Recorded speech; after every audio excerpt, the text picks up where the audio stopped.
Hi all, welcome to ones. അപ്പോൾ ഇന്നത്തെ ക്ലാസ്സിൽ നമ്മൾ സർവേ ആൻഡ് ജിയോമാറ്റിക്സ് എന്ന സബ്ജക്റ്റിൻ്റെ ഒരു ടോപ്പിക്കാണ് നോക്കുന്നത്. അപ്പോൾ വളരെ സിമ്പിൾ ആയിട്ടുള്ളൊരു ടോപ്പിക്കാണ് കോണ്ടൂറിങ് എന്ന് പറയുന്നത്. അപ്പോൾ ഇന്നത്തെ സെഷനിൽ എന്താണ് കോണ്ടൂറിങ്, എന്താണ് അതിൻ്റെ ക്യാരക്ടറിസ്റ്റിക്സ് എന്ന് നമുക്ക് നോക്കാം. സോ ആദ്യം നമുക്ക് കോണ്ടൂർ എന്താണെന്ന് നോക്കാം. കോണ്ടൂർ എന്ന് പറഞ്ഞാൽ ഒരു ഇമാജിനറി ലൈനാണ്. സെയിം ഇലവേഷൻസ് ഉള്ള പോയിന്റ്സിനെ കണക്ട് ചെയ്ത് നമ്മൾ അല്ലെങ്കിൽ ജോയിൻ ചെയ്ത് നമ്മൾ വരയ്ക്കുന്ന ലൈനാണ് contour എന്ന് പറയുന്നത്. So an imaginary line on the ground surface joining the points of equal elevation is known as contour. അതായത് ഈക്വൽ എലിവേഷൻസ് ഉള്ള പോയിന്റ്സിനെ ജോയിൻ ചെയ്യുന്ന ഇമാജിനറി ലൈൻ ആണ് എന്ത് കോണ്ടൂർ എന്ന് പറയുന്നത്. അല്ലെങ്കിൽ നമുക്ക് പറയാം contour is a line in which the ground surface is intersected by a level surface of same elevation. Same elevation ഉള്ള ഒരു ലെവൽ സർഫസ് നമ്മുടെ ഗ്രൗണ്ട് സർഫസിനെ ഇന്റർസെക്ട് ചെയ്തതായിട്ടും നമുക്ക് എന്തെന്ന് പറയാം, കോണ്ടൂർ എന്ന് പറയാം. അപ്പൊ ലെവൽ സർഫസ് എന്ന് പറഞ്ഞാൽ ഒരു കേർവ്ഡ് സർഫസ് ആണ്, നമ്മുടെ എർത്തിന്റെ സർഫസിന് പാരലൽ ആയിട്ടുള്ള ഒരു സർഫസ് ആണ്. This line on the map represent, അപ്പം മാപ്പിൽ ഇങ്ങനെ ഒരു ലൈൻ, അപ്പൊ ഇങ്ങനെ ഗ്രൗണ്ടും ലെവലും കൂടി ലെവൽ ലൈനും കൂടി ഇന്റർസെക്ട് ചെയ്ത് വരുന്ന മാപ്പിൽ വരുന്ന ആ ഒരു പോയിന്റിനെ നമുക്ക് എന്തെന്ന് പറയാം, കോണ്ടൂർ ലൈൻ എന്ന് വിളിക്കാം. സോ ഇതാണ് ഒരു കോണ്ടൂർ. സോ നമ്മൾ നോക്കിയാൽ കണ്ടോ, സെയിം ഇലവേഷൻസ് ഉള്ള ലൈനിനെ കണക്ട് ചെയ്ത് വരച്ചിരിക്കുന്ന ഒരു ഇമാജിനറി ലൈനാണ് കോണ്ടൂർ. ഇനി കോണ്ടൂർ മാപ്പ് എന്ന് ഉദ്ദേശിച്ചത് നമ്മുടെ കോണ്ടൂർ ലൈൻസ് യൂസ് ചെയ്ത് നമ്മൾ ഓരോ ഫീച്ചേഴ്സിനെയും റെപ്രസെന്റ് ചെയ്യുന്ന ഒരു മാപ്പിനാണ് കോണ്ടൂർ മാപ്പ് എന്ന് പറയുന്നത്. നമ്മൾ ബേസിക്കലി കോണ്ടൂർ മാപ്സ് യൂസ് ചെയ്യുന്നത് ഏതെങ്കിലും ടോപ്പോഗ്രഫിക് മാപ്സ്, അപ്പോൾ ടോപ്പോഗ്രഫിക്കൽ ഫീച്ചേഴ്സ്, ഹിൽസ്, മൗണ്ടെയ്ൻസ് അല്ലെങ്കിൽ റിവർ, റിഡ്ജ്, അതെല്ലാം കാണിക്കാൻ വേണ്ടി, റെപ്രസെന്റ് ചെയ്യാൻ വേണ്ടി നമ്മൾ യൂസ് ചെയ്യുന്നത് കോണ്ടൂർ മാപ്പാണ്. അപ്പോൾ കോണ്ടൂർ മാപ്പിൽ നമുക്ക് ഈ ഫീച്ചേഴ്സിനെല്ലാം എലവേഷൻസ് ഉപയോഗിച്ച് റെപ്രസെന്റ് ചെയ്യാനായിട്ട് നമുക്ക് എന്ത് വേണം, കോണ്ടൂർസ് വേണം. So contour map gives an idea of the altitude of the surface. അപ്പോൾ ഒരു സർഫസ് ഫീച്ചേഴ്സിന്റെ ഓൾട്ടിറ്റ്യൂഡും അതുപോലെ എന്തെങ്കിലും ഡിസൈൻ വർക്ക്സ്, അതിന്റെ ഡീറ്റെയിലിംഗ് വർക്ക്സിന് വേണ്ടി, അതുപോലെ നമ്മുടെ എർത്ത് വർക്ക്സിന്റെ ഫില്ലിങ്ങിനും അതുപോലെ അങ്ങനത്തെ വർക്ക്സിനെല്ലാം വേണ്ടി നമുക്ക് എന്ത് വേണം, ഒരു കോണ്ടൂർ മാപ്പ് വേണം. Next is a contour interval. അപ്പൊ കോണ്ടൂർ ഇന്റർവെൽ എന്ന് പറഞ്ഞാൽ രണ്ട് കോൺസിക്യൂട്ടീവ് കോണ്ടൂർസ് തമ്മിലുള്ള വെർട്ടിക്കൽ ഡിഫറൻസ് ആണ്. അപ്പോൾ നമുക്ക് രണ്ട് കോണ്ടൂർസ് ഉണ്ട്. Let's say we have two contours. ഇങ്ങനെ കോൺസിക്യൂട്ടീവ് ആയിട്ട് വരുന്ന കോണ്ടൂർസിന്റെ വെർട്ടിക്കൽ ഡിസ്റ്റൻസിനെയാണ് നമ്മൾ കോണ്ടൂർ ഇന്റർവെൽ എന്ന് പറയുന്നത്. മോസ്റ്റ് ഓഫ് ദ കേസസ് എന്താണ്, നമ്മുടെ കോണ്ടൂർ ഇന്റർവെല് കോൺസ്റ്റന്റ് ആയിരിക്കും. അതായത് ഇപ്പൊ നമുക്കുള്ളത് ദിസ് ഇസ് 80, 90, 100. അപ്പോൾ ഇതിന്റെ കോണ്ടൂർ ഇന്റർവെൽ എന്ന് പറയുന്നത് എത്രയാണ്, 10 ആണ് contour interval. So the vertical distance between two consecutive contour is known as contour interval. അപ്പൊ രണ്ട് കോൺസിക്യൂട്ടീവ് ആയിട്ടുള്ള കോണ്ടൂർസിന്റെ വെർട്ടിക്കൽ ഡിഫറൻസ് ആണ് അല്ലെങ്കിൽ ഡിസ്റ്റൻസ് ആണ് കോണ്ടൂർ ഇന്റർവെൽ. അപ്പൊ നമ്മളൊരു എക്സാമ്പിൾ എടുക്കുകയാണ്, 90, 89, 88 അങ്ങനെ എല്ലാമാണ് നമ്മുടെ കോണ്ടൂർ ലൈൻസ് വരുന്നത്. അപ്പൊ ഇതിന്റെ ഡിഫറൻസ് എന്ന് പറയുന്നത് എന്താണ്, 1 മീറ്റർ ആണ്. അപ്പൊ ഈ 1 മീറ്റർ ആണ് നമ്മുടെ contour interval. And it is desirable to have a constant contour interval for a particular map. ഒരു പെർട്ടിക്കുലർ മാപ്പിന് കോൺസ്റ്റന്റ് ആയിട്ടുള്ള അല്ലെങ്കിൽ ഒരു പെർട്ടിക്കുലർ ഫീച്ചറിന് കോൺസ്റ്റന്റ് ആയിട്ടുള്ള ഒരു കോണ്ടൂർ ഇന്റർവെൽ ആണ് മോസ്റ്റ് പ്രോബബിളി നമുക്ക് ഉണ്ടാവുന്നത്. അപ്പൊ ഇതാണ്.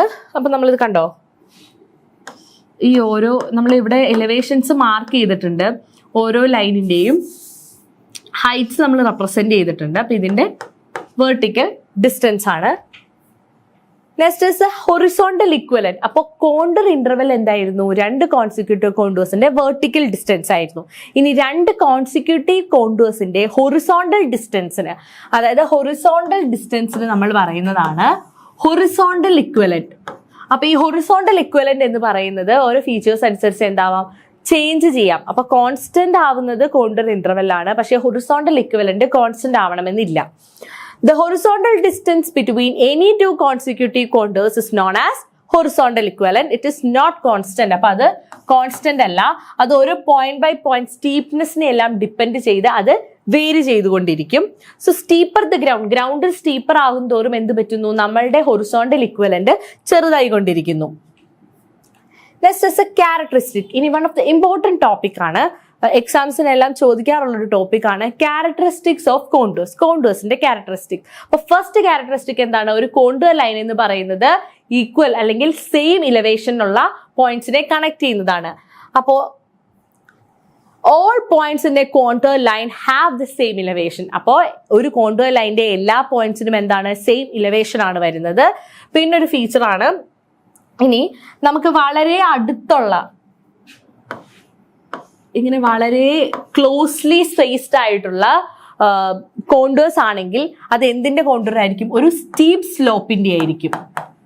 Steep slope. അപ്പൊ സ്റ്റീപ്പ് സ്ലോപ്പ് ആണെങ്കിൽ ഇങ്ങനെ വളരെ നാരോ ആയിട്ടുള്ള കോണ്ടൂർസ് ആയിരിക്കും. ഇനി കുറച്ചുകൂടി വൈഡ്ലി സ്പ്രെഡ് ആയിട്ടുള്ള കോണ്ടൂർസ് ആണ്.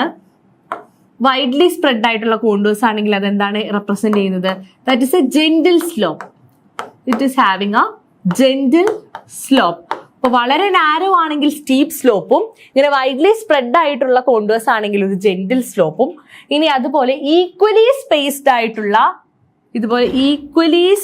ആയിട്ടുള്ള സ്ലോപ്പ് ആണെങ്കിൽ, ഈക്വലി സ്പേസ്ഡ് ആയിട്ടുള്ള കോണ്ടൂർ ആണെങ്കിൽ ഇറ്റ് റെപ്രസെന്റ് ഒരു യൂണിഫോം സ്ലോപ്പിനെയാണ് അത് റെപ്രസെന്റ് ചെയ്യുന്നത്. ഇനി അതുപോലെ നമുക്ക് വളരെ സ്ട്രെയിറ്റ് ലൈൻ ആയിട്ടുള്ള, straight parallel and equidistant, straight ആണ്, പാരലൽ ആണ്, ഇക്വിഡിസ്റ്റന്റ് ആണെങ്കിൽ അത് റെപ്രസെന്റ് ചെയ്യുന്നത് ഒരു പ്ലെയിൻ അല്ലെങ്കിൽ ഫ്ലാറ്റ് സർഫസിനെ ആയിരിക്കും. Plain or flat surface. So the flat surface അല്ലെങ്കിൽ flat ground is indicated where the contours are widely separated. അപ്പോൾ widely separated ആണെങ്കിൽ അതൊരു flat surface ആയിരിക്കും. closely separated ആണെങ്കിൽ അത് steep slope ആയിരിക്കും. ഇനി യൂണിഫോം സ്ലോപ്പ്. അപ്പൊ യൂണിഫോം സ്ലോപ്പിൽ കോണ്ടൂർ ലൈൻ എങ്ങനെയാണ്? യൂണിഫോംലി സ്പേസ്ഡ് ആയിരിക്കും.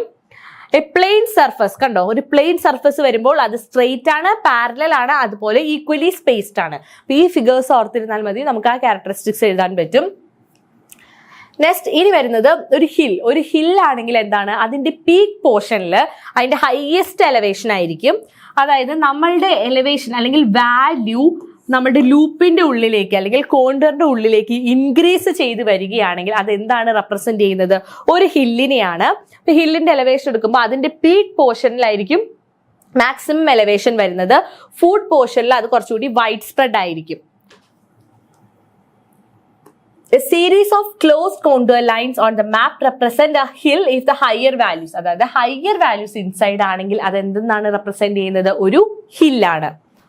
ഓക്കെ, ഇനി അടുത്ത ഫീച്ചർ നോക്കിയാൽ ഇവിടെ നമ്മുടെ കോണ്ടൂറിന്റെ പുറത്തേക്ക്, അതായത് ഔട്ട്സൈഡ് ഓഫ് ദി ലൂപ്പിന്റെ പുറത്തേക്ക് ഹയർ വാല്യൂസ് ആണ് വരുന്നത് കോണ്ടൂർ എങ്കിൽ അത് റെപ്രസെന്റ് ചെയ്യുന്നത് ഒരു ഡിപ്രഷൻ ആണ്. So a series of closed contour line in the map indicate a depression. എപ്പോഴാണ്? If the higher values are outside.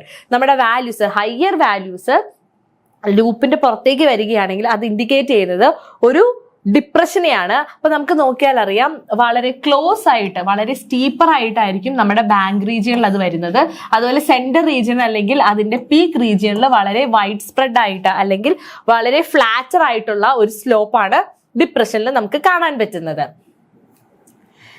ഇനി നെക്സ്റ്റ് ആണ്, അപ്പൊ നമ്മുടെ കോണ്ടൂർ ലൈൻസ് എപ്പോഴും നമ്മുടെ റിഡ്ജിനെ അല്ലെങ്കിൽ വാലിനെ റൈറ്റ് ആംഗിളിലായിരിക്കും ക്രോസ് ചെയ്യുന്നത്. അപ്പൊ ഒരു റിഡ്ജ് എന്ന് പറഞ്ഞാൽ നമുക്ക് ഇങ്ങനെ രണ്ട് മൗണ്ടെയിൻ ഉണ്ടെങ്കിൽ ഇങ്ങനെ കണക്ട് ചെയ്ത്, ദിസ് ഇസ് ദ റിഡ്ജ്, ഇതിനെയാണ് നമ്മൾ റിഡ്ജ് എന്ന് പറയുന്നത്. ദിസ് ഇസ് ദ ഇങ്ങനെ താഴേക്ക് പോകുന്നതാണ് Valley. This is the Valley and this is the ridge. അപ്പോൾ നമ്മുടെ എപ്പോഴും കോണ്ടൂർ ലൈൻസ് എങ്ങനെയായിരിക്കും? റൈറ്റ് ആംഗിളിലായിരിക്കും റിഡ്ജിനെ അല്ലെങ്കിൽ വാല്യൂവിനെ കട്ട് ചെയ്ത് പോകുന്നത്.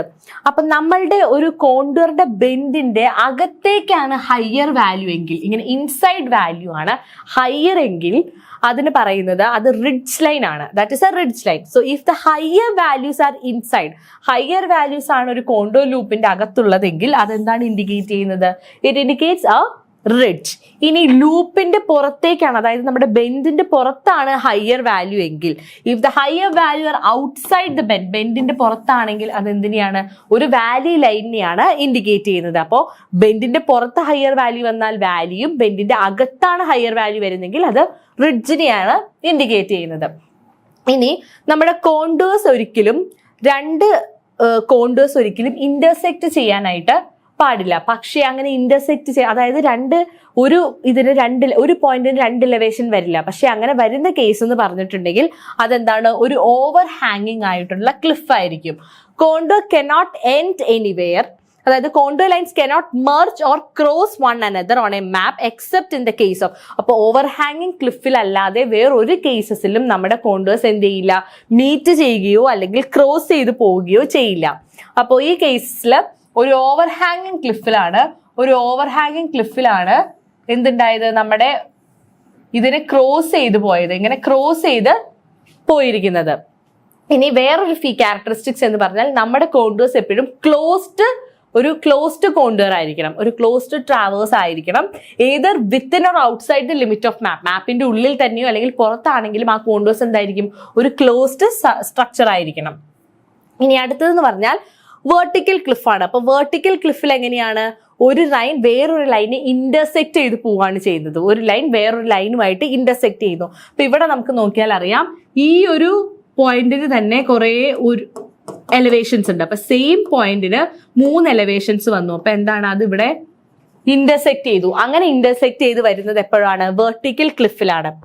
So in this case several contours coincide and horizontal equivalent. അപ്പൊ ഇവിടെ എന്താണ്, സെവറൽ കോണ്ടൂർസ് കോയിൻസൈഡ് ചെയ്യുകയും ഇവിടെ ഹൊറിസോണ്ടൽ ഇക്വലന്റ് 0 ആവുകയും ചെയ്തു in case of vertical cliff. അപ്പൊ വെർട്ടിക്കൽ ക്ലിഫിന്റെ കേസിൽ നമ്മുടെ ഹൊറിസോണ്ടൽ ഇക്വലന്റ് 0 ആയി.